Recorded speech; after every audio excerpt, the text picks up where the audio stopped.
আমি বললাম, খুশমন্তর। মেঘবালিকার এরই কি আগুন?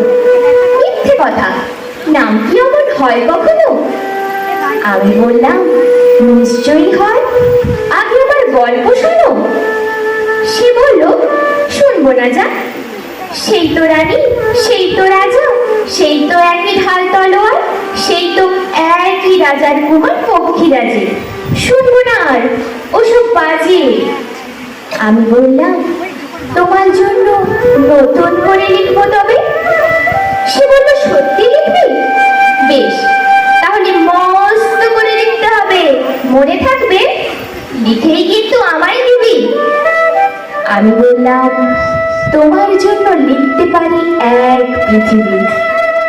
লিখতে লিখতে লেখা যখন সবই মাত্র 2-4 পাতা, হঠাৎ তখন ভূত চাপলো আমার মাথায়। খুঁজতে খুঁজতে চলে গেলাম ছোট্টবেলার মেঘের মাঠে। গিয়ে দেখি চেনা মুখ তো একটিও নেই এ তল্লাটে। একজনকে মনে হলো ওর মধ্যে অন্যরকম। এগিয়ে গিয়ে বলি তাকে, তুমি কি সেই মেঘবালিকা? তুমি কি সেই? সে বলেছে, মনে তো নেই, আমার সব মনে তো নেই। আমি বললাম, তুমি আমায় লেখার কথা বলেছিলে। সে বলল, সঙ্গে আছে, ভাসিয়ে দাও গায়ের ছিলে। আর হ্যাঁ শোনো, এখন আমি মেঘ নই আর, সবাই এখন বৃষ্টি বলে ডাকে আমায়। বলেই হঠাৎ এক পশলায় চুল থেকে নখ আমায় পুরো ভিজিয়ে দিয়ে অন্য অন্য বৃষ্টি বাদল সঙ্গে নিয়ে মিলিয়ে গেল খরস্রোতায়, মিলিয়ে গেল দূরে কোথায়, দূরে দূরে।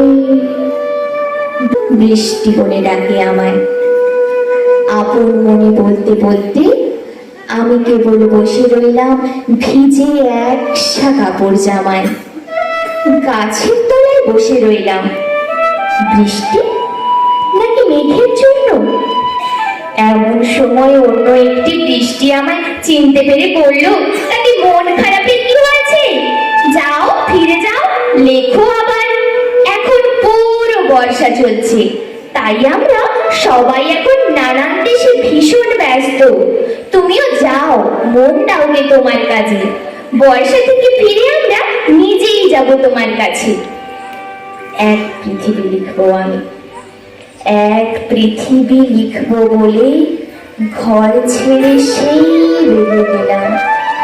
ঘর ছেড়ে সেই ঘর বাঁধলাম গহন বনে।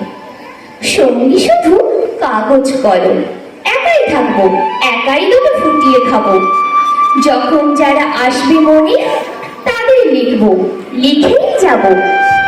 এক পৃথিবীর 100 রকম স্বপ্ন দেখার সাধ্য থাকবে যেরূপ কথা, সেরূপ কথা আমার একার। ঘাড় বুঝে দিন লিখতে লিখতে, ঘাড় বুঝে রাত লিখতে লিখতে, মুছেছে দিন, মুছেছে রাত। যখন আমার লিখবার হাত অসাড় হলো, মনে পড়ল সাল কি তারিখ, বছর কি মাস, সেসব হিসেব আর ধরিনি। লেখার দিকে তাকিয়ে দেখি এক পৃথিবী লিখবো বলে একটা খাতাও শেষ করিনি। সঙ্গে সঙ্গে বৃষ্টি এলো খাতার ওপর। আজীবনের লেখার ওপর বৃষ্টি এলো এই অরণ্যে। বাইরে তখন গাছের নিচে নাচছে ময়ূর আনন্দিত। এ গাছ ও গাছ উঠছে পাখি, বলছে পাখি কবির জন্যে এই অরণ্যে আমরা থাকি। বলছে ওরা কবির জন্য আমরা কোথাও, আমরা কোথাও, আমরা কোথাও হার মানিনি। কবি তখন কুটির থেকে তাকিয়ে আছে অনেক দূরে, বনের পরে, মাঠের পরে, নদীর পরে। সে যেখানে সারা জীবন বৃষ্টি পড়ে, বৃষ্টি পড়ে।